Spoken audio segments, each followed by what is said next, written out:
লাগাতার প্রবল বৃষ্টিপাতে বিপর্যস্ত উত্তর পূর্ব ভারতের বিস্তীর্ণ এলাকা।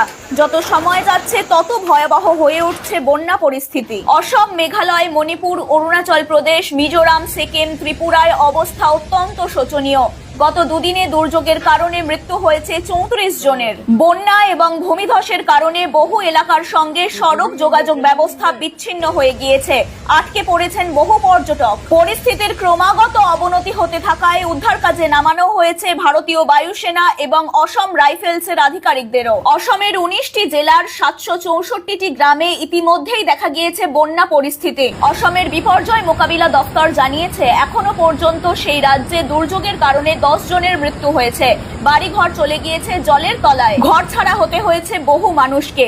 সবচেয়ে খারাপ পরিস্থিতি অসমের কাছাড় জেলায়। সেখানে দুর্যোগে ক্ষতিগ্রস্ত হয়েছেন প্রায় 1 লক্ষ মানুষ। এছাড়াও শ্রীভূমি, নগাঁও এবং লখিমপুর জেলা মিলিয়ে ক্ষতিগ্রস্ত হয়েছেন প্রায় 2 লক্ষের কাছাকাছি মানুষ। এখনো পর্যন্ত 155টি ত্রাণ শিবিরে 55,000 মানুষ আশ্রয় নিয়েছেন। পশ্চিমবঙ্গের প্রতিবেশী রাজ্য সিকিমেও প্রবল বৃষ্টি এবং ধসে ক্ষতিগ্রস্ত হয়েছে বিস্তীর্ণ এলাকা। লাচেন এবং লাচুং মিলিয়ে আটকে রয়েছেন প্রায় 1,500 পর্যটক। ধসের কারণে মঙ্গন থেকে উত্তর সিকিমে যোগাযোগের ব্যবস্থাও বিচ্ছিন্ন হয়ে গিয়েছে। মঙ্গনে এই মুহূর্তে 1400 পর্যটক আটকে রয়েছেন। আজ সকাল থেকে আবহাওয়ার কিছুটা উন্নতি হওয়ায় লাচুং থেকে পর্যটকদের নামিয়ে আনার কাজ শুরু করা হয়েছে। অন্যদিকে মণিপুরে ভারী বৃষ্টিপাতে ক্ষতিগ্রস্ত হয়েছে মণিপুরের সমতল এলাকার 2টি জেলা, ইম্ফল পূর্ব এবং ইম্ফল পশ্চিম। এখনো পর্যন্ত এই রাজ্যে প্রায় 1,500 মানুষকে উদ্ধার করে নিরাপদ জায়গায় সরিয়ে এনেছে ভারতীয় সেনা এবং আসাম রাইফেলসের স্পিয়ার কর্পস। পাশাপাশি অরুণাচল প্রদেশে ভূমিধসের কারণে প্রাণ গিয়েছে 9 জনের।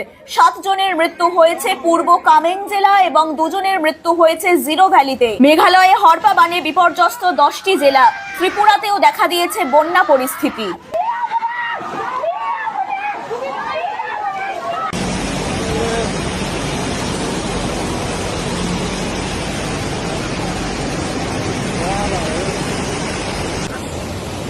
有到不？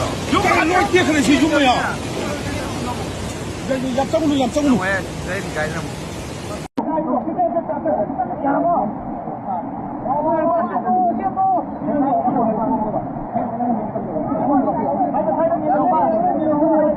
？তারা এখানে চিন্তা করে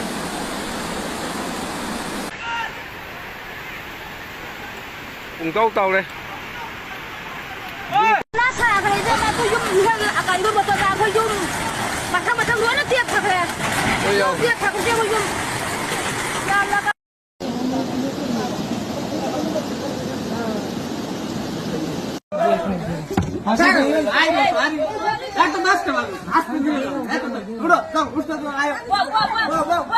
তুমি কাটি কেন?